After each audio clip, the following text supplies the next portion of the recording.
Jefferson County Court Law number 2 is now in session. The court is in session with its arraignment docket. And first of all, good morning. Ladies and gentlemen, I'd like to welcome you to County Court at Law number 2. My name is Judge Terrence Holmes. I'm the presiding judge here in County Court at Law number 2. You have been asked to come to court today because you have a case in this court. The case that you have is a criminal case. Criminal cases are divided into felonies or misdemeanors. The case that you have in this court is a misdemeanor case. If you had a felony case, the felonies are normally classified as your more serious type of criminal offenses, whereas your misdemeanor cases are normally referred to as petty offenses. Does not mean that they're not serious. It just means that they are not as serious as a felony case. And what I mean by being serious or not as serious, I'm talking about the punishment range. If you are convicted, well, first of all, felony cases are divided into 5 categories. You have the capital murder, first-degree felony, second-degree felony, third-degree felony, or the state jail felony.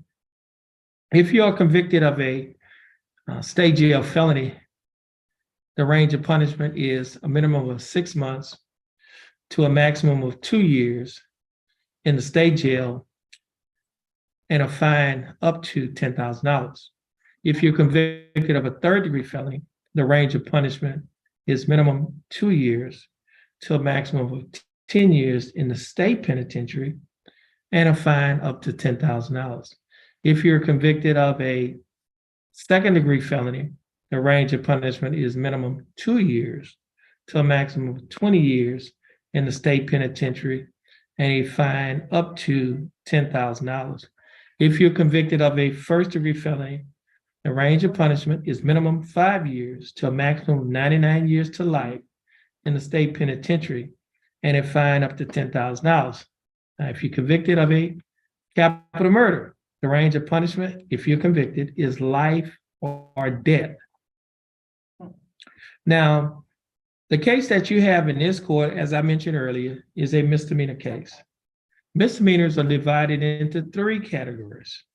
You have a Class A misdemeanor, a Class B misdemeanor, and a Class C misdemeanor. Your Class C misdemeanors are normally handled in the JP court, which is called the Justice Court, or the Municipal Court, which is the City Court.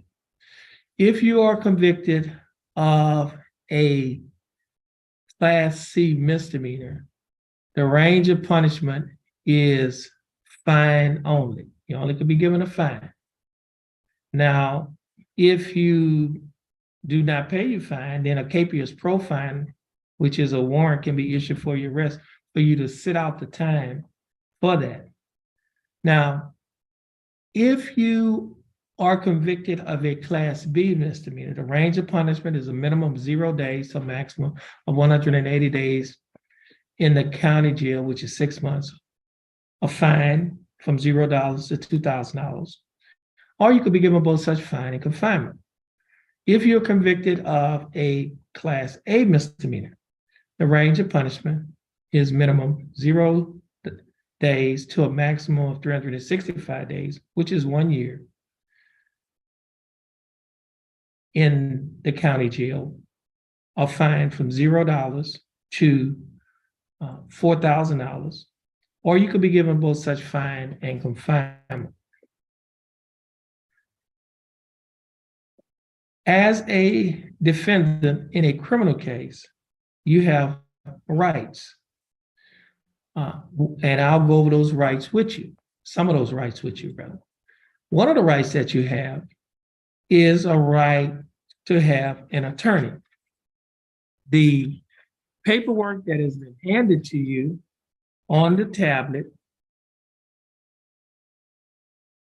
refers to your right to have an attorney.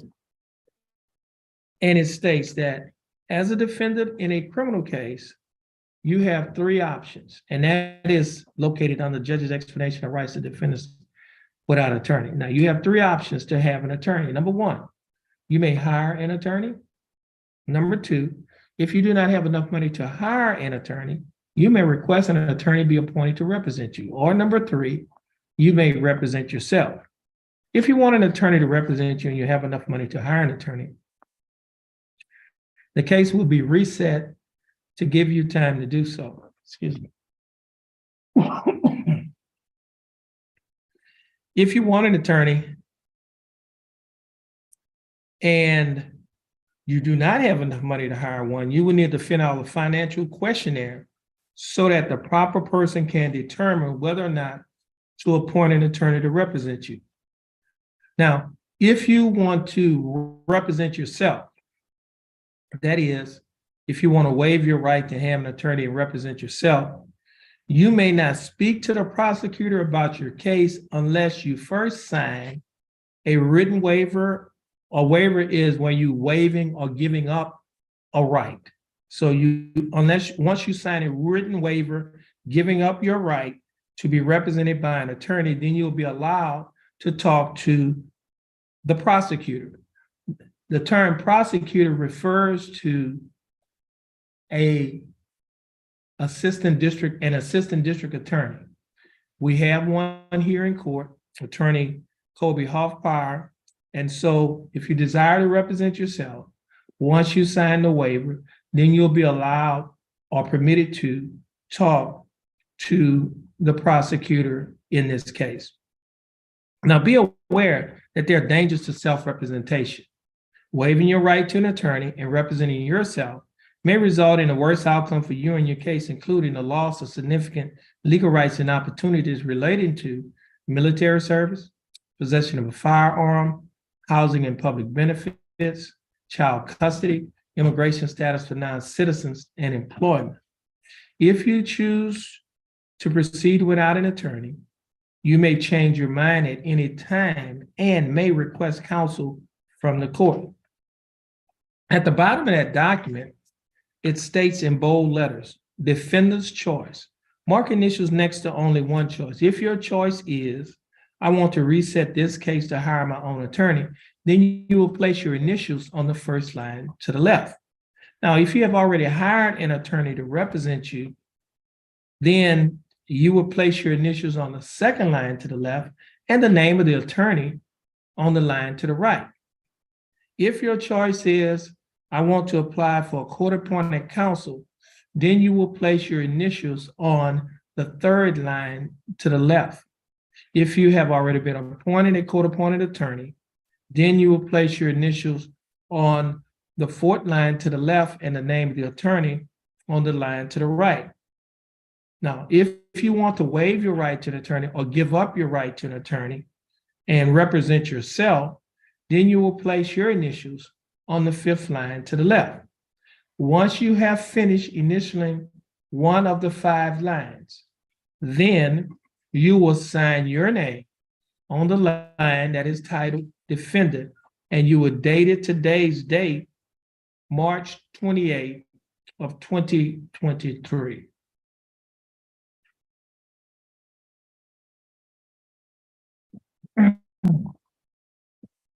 Now, for those of you who will be waiving your right to be represented by an attorney or giving up your right to be represented by an attorney, and you will be representing yourself, then you will have to sign or read and sign the next document that is titled Waiver of Counsel for Purposes of Entering a Guilty Plea or Proceeding to Trial.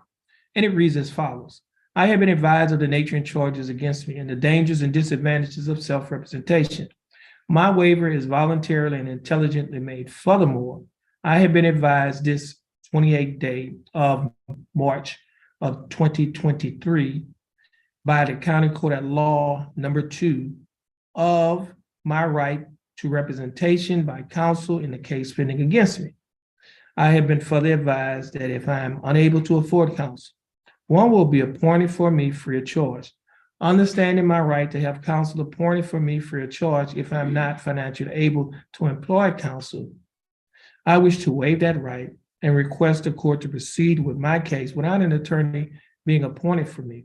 I hereby waive my right to counsel. And if that is your choice, then you will sign your name on the line that is titled defendant, and you would date it today's date on the line that is titled date, and today's date is March 28th of 2023.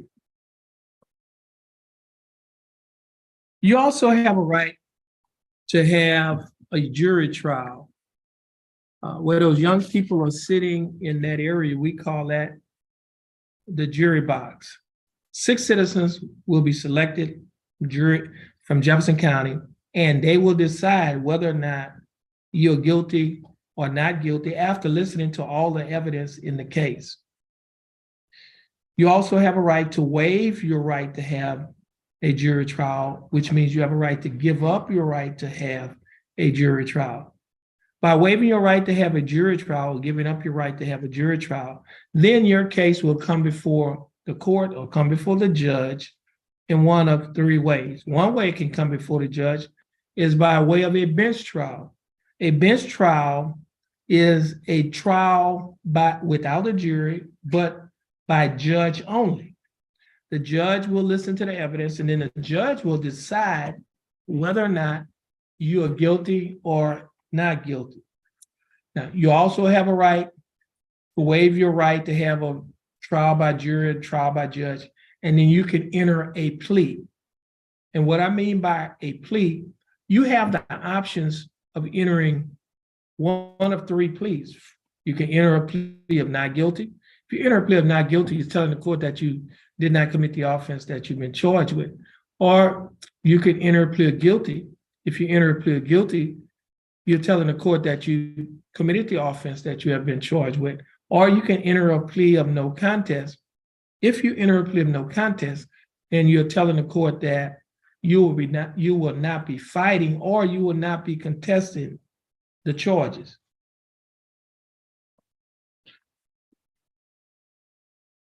Your case, as I mentioned earlier, if you waive your right to have a trial by jury or trial by judge, your case will come before the judge by way of a plea. If you enter a plea of guilty or no contest, then you will have the option to talk, you or your attorney have the option to talk to the prosecutor. And if you're able to work out an agreement to settle your case, we call that a plea bargain agreement, then your case will come before the judge by way of a plea bargain agreement. Now, the judge does not have to follow the plea bargain agreement. If the judge does not follow the plea bargain agreement, you will have a right to, or you will be entitled to, withdraw your plea or to take back your plea of guilty or no contest. Your case can also come before the judge by way of a plea, by way of what we call an unagreed plea bargain. That means that you and the state have not been able to reach a plea bargain agreement. However, you still want the judge to set punishment in your case. Now, if that's the case, then the judge can assess punishment in the case. You also have a right to have witnesses to come to court. Witnesses sit on that chair right there. We call it the witness stand. They can testify for you. They can testify against you. You have a right to waive or give up your right to call witnesses. And if you waive or give up your right to call witnesses, that simply means that you will not be calling any witnesses in your case. It does not mean that the state of Texas won't be calling witnesses in your case, because they have filed the case. They will be calling witnesses in your case. Now, you also have a Fifth Amendment right against self-incrimination. And what that means is you have a right not to testify against yourself in your case. Sometimes you may have heard it referred to as taking the fifth. In essence, per se, I'm not going to say anything, I'm going to just remain silent. And so, state of Texas, they cannot force you to testify against yourself if you invoke your Fifth Amendment right against self-incrimination. Now, you can waive your Fifth Amendment right against self-incrimination. And if you do so, that simply means that you will be testifying in your case. You also have a right to have discovery. Discovery means that you have a right to see the evidence that the state has against you, that they're going to be using against you in your case. You have a right to see the documents. You have a right to see videotapes or audio. You have a right to have access to the audio tapes, pictures, instruments, whatever evidence that they have, you have a right to have access to it. Now, you also have a right to waive your right to have discovery. It means that you have a right to give up your right to have discovery. And by doing so, you will not be having access to any of the evidence that the state will be using against you in your case. Now, everyone that's here this morning, you're here, you were arrested, and you are out on bond. You're either out on a cash bond, which means that you paid the full amount to get out of jail, or you out of jail on a surety bond, which means that you paid a bondsman a percentage of the bond to get out of jail, or you are out of jail on what we call a personal recognizance bond, commonly referred to as a PR bond, which means you did not have to pay any money to get out of jail. However, you had a promise to appear in court. Now, every day that you spent in jail before you bonded out on this case can be used as credit toward your punishment. So, for example, let's say you spent 5 days in jail and then you bonded out. And let's say you and the state prosecutor have talked, you have reached a plea bargaining agreement. He's offering 5 days in jail. And if that's the case, what that means is he's offering 5 days in jail. You're going to accept that. That means that you will not have to serve any more time in jail because you've already served 5 days in jail. Therefore, you'll be given the 5 days credit that you have already served on the case. Now, if they're offering, for example, 7 days in jail and you spent 5 days in jail, that means you would have to serve 2 days in jail. Now, also, every day that you spent in jail can be credited as $100 per day that can go toward payment of your fine and court costs. So, for example, if you spent 5 days in jail, that's $500 that can go toward your fine and court costs. So, for example, if the state is offering you fine and court costs of $500, you've already spent 5 days in jail, then you will not have to pay any money. Why? Because the 5 days that you spent in jail has already paid it off. Therefore, you will be given credit for the time for your fine and court costs will be taxed and retired. You won't have to pay it. Now, if they are offering fine and court costs of $700, that means you would have to pay $200 on the day that you enter the plea. Now, if you cannot pay the $200 on the day that you enter the plea, then the court can allow you to pay off the $200 in monthly installments. Now, if you cannot pay it off, even if we allow you to pay it off in monthly installments, if you're still unable to pay it off, then the court can convert the fine and court costs to community service, where you can work it off. And you will, for every hour of community service that you do at a nonprofit organization, you will receive $12.50 that will go toward payment of your fine and court costs. So, for example, if you work 8 hours of community service, that's equivalent to $100 that will go toward payment of your fine and court costs. Jefferson County has a program for first-time offenders. If you haven't been in trouble before, you do not have a criminal history, then they have a program that is called pretrial diversion. With the pretrial diversion program, that is run by the Jefferson County District Attorney's Office, your case will be dismissed and you could get it wiped off your record.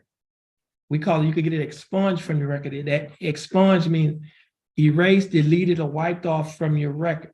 And the way it works is as follows.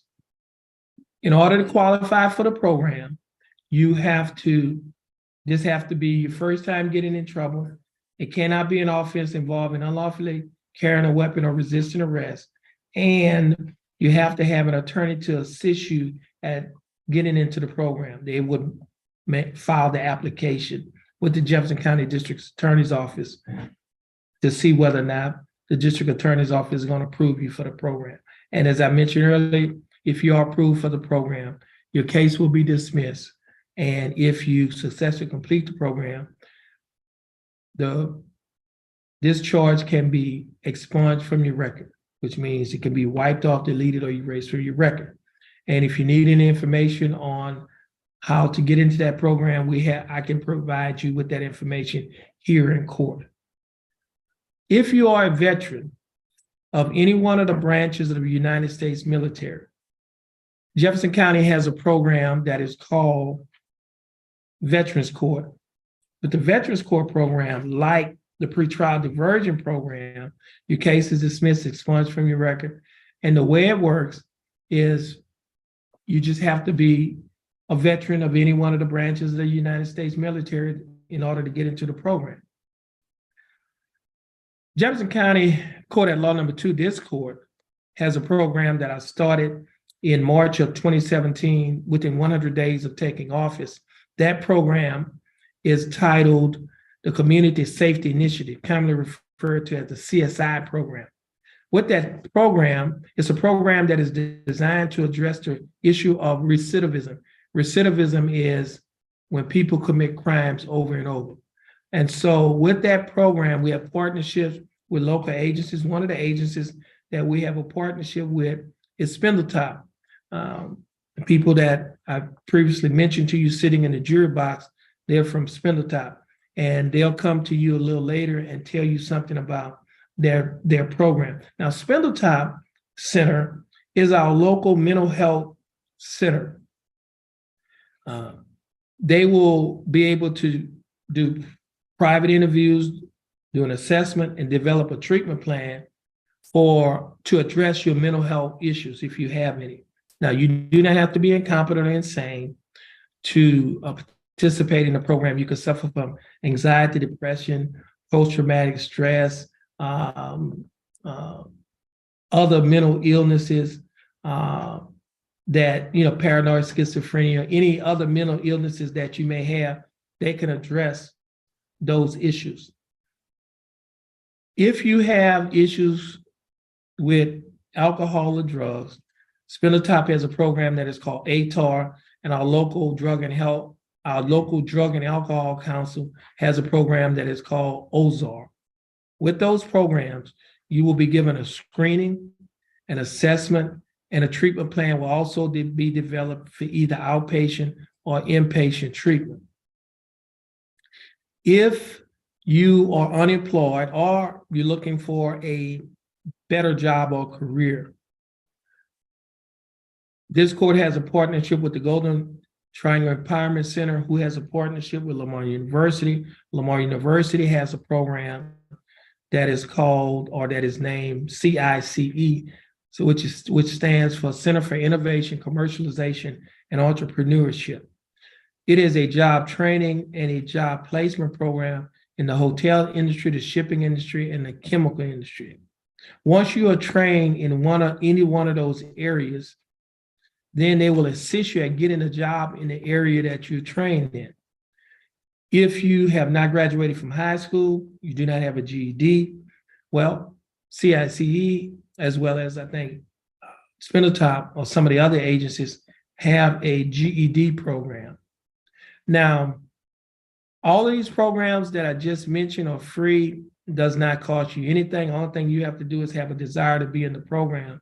And the other benefit is all of these programs can be used as community service toward your fine and court costs. So for example, if you was ordered to pay a fine and court costs, you're unable to pay it, we convert it to community service. If you're in one of those programs, Then while you're in one of those programs, you'll be getting community service and community service hours, and you'll be paying your fine and court costs at the same time. So for example, you'll be killing 3 birds with 1 stone. For example, if you're working on your GED, while you're working on your GED, every hour you go, you work on your GED, $12.50 will go towards your fine and court costs, and 1 hour will go towards your community service. Or every hour that you into the job training program, 1 hour goes toward the job training program, 1 hour will go toward your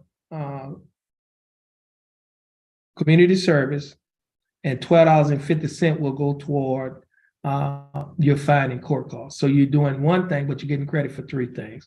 And if you're interested in that program, just please let us know, and then we'll be able to provide you with the necessary paperwork to get into that program. Now, all of these programs are free, does not cost you anything. All thing you have to do is have a desire to be in the program. I tell people this all the time: when you come to County Court at Law Number 2, we do not have court as usual, we have unusual court. And it's not because we're different, it's because we're trying to make a difference in the lives of the individuals that come before this court. And we're also trying to make a difference in Jefferson County, the county in which we live. In County Court at Law Number 2, we do not just arrest the problem, we address the problem. We address the problem not by giving time, but by taking our time. And the purpose of the program is to produce productive people. And we believe by producing productive people, we can make Jefferson County a safer place to live, to work, and to raise our children and to go to church. And because productive people have too much to lose, so they will not commit crimes. And so if you're interested in any one of these programs, just feel free to let us know.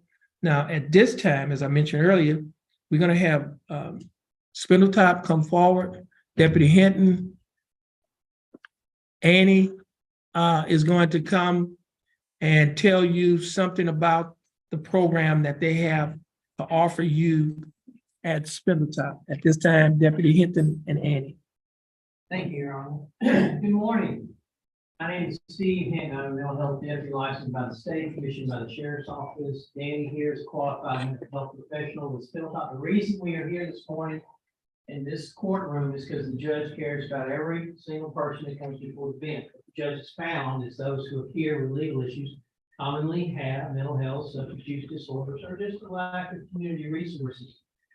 The judge believes that if he can help you with these underlying issues, he can get you out of the cycle of rest and start going over your day. Now, Chris is going to explain to you that document she just gave you. And if you will share that need with us so that we can best find out how to serve you and help you in whatever it may be that you may be struggling with. So the document that I just passed out is basically a demographic form. It's HIPAA regulated, so no one will see it outside of us. So just fill out, if you don't feel like filling it out, that's fine. But fill out to the best of your ability, whatever resources you need. Spindletop helps with housing, transportation, like Judge said, helps with alcohol and substance abuse. There's a number of different resources that we can help you guys with.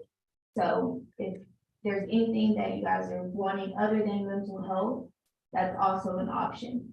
But we do also provide mental health services for anyone who's, even if you're just down, sad for any reason, need some type of resources to get you going. Spindletop helps with that as well. So we have this flyer. I want to get in everybody's hands before you leave here today. It tells you a little bit about the program and some of the advantages of it. But it also has a 1-800 number on there should you ever find yourself in an unsafe place. You can get help immediately. When the court goes into recess, we're going to be going around and picking that up and handing these things to you. So it'll be just shortly, and then we'll be able to answer any further questions you may have.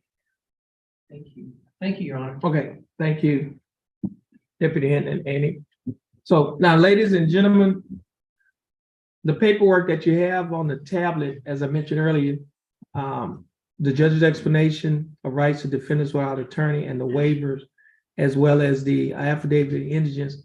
If you need any help with that paperwork, just please let us know, because we have court personnel who is available to help you with the paperwork. So also, we're going to give you time to finish filling out the paperwork. When you finish filling out the paperwork, just please raise your hand. Or if you need some help with the paperwork, please raise your hand and we'll have someone to help you. Now, at this time, the court is going to be in recess to give you an opportunity to finish the paperwork. Now, if you need to use the restrooms are right outside the court in the hall. You would have to go in the hall and then you turn to your right. The men's restroom is on this side of the hallway, and the women's restroom is actually on the opposite side of the hallway, right across from the 172nd District Court, which is Judge Templeton's, where Judge Templeton presides. So at this time, the court will be in recess to give you an opportunity to finish filling out the paperwork. And as I mentioned earlier, if you need some help with the paperwork, just please feel free to let us know. We'll be happy to help you with that paperwork. The court will be in recess.